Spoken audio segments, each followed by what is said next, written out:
ഒരു ഗ്രാമത്തിൽ 10 വയസ്സുകാരൻ ഓയിട്ടി വരുന്നു. പിറകിൽ അമ്മ കരഞ്ഞുകൊണ്ട്.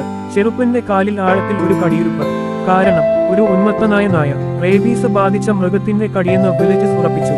ആ കാലത്ത് എല്ലാവരും അറിഞ്ഞിരുന്നു, ഈ കടിയാണെങ്കിൽ ജീവൻക്ക് ഇനി ചില ദിവസങ്ങൾ മാത്രം. അമ്മയുടെ കയ്യിൽ ഒറ്റ പ്രതീക്ഷ മാത്രമേ ഉണ്ടായിരുന്നുള്ളൂ, ഒരു ശാസ്ത്രജ്ഞന്റെ പേര് ലൂയി പാസ്റ്റർ. പക്ഷേ പാസ്റ്റർ ആ സമയത്ത് വാക്സിൻ മനുഷ്യരിൽ ഒരിക്കലും പരീക്ഷിച്ചിട്ടില്ല. അവൻ തന്നെയും പേടിച്ചു. എന്നാൽ കുട്ടിയെ മരിക്കാൻ വിട്ടാൽ അവൻ ശാസ്ത്രജ്ഞനെന്ന നിലയിൽ സ്വയം ക്ഷമിക്കില്ല.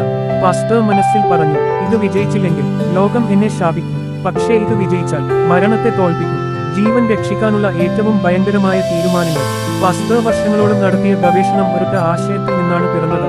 റേബീസ് വൈറസിനെ ദുർബലമാക്കി അത് ശരീരത്തിൽ ഇമ്മ്യൂൺ പവർ ഉണ്ടാക്കാനാകുമോ?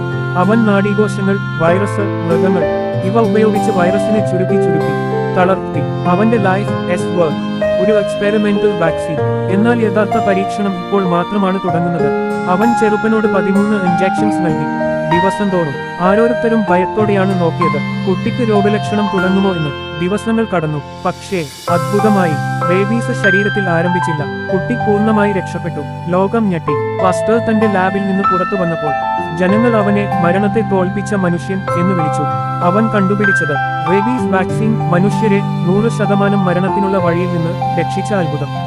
ഇതുതന്നെയാണ് വാക്സിനുകളുടെ കാലഘട്ടം തുടങ്ങിയത്. അതിനുശേഷം ശാസ്ത്രം ഒരിക്കലും പഴയതായില്ല. ഇങ്ങനെ അത്ഭുതങ്ങളുമായി ലോകത്തെ മാറ്റിയ ശാസ്ത്രകഥകൾ കേൾക്കാൻ എല്ലാവരും ഒന്ന് സബ്സ്ക്രൈബ് ചെയ്ത് സഹായിക്കണേ. ഈ കഥയിലെ നായകന്റെ പേരാണ് ലൂയി പാസ്റ്റർ.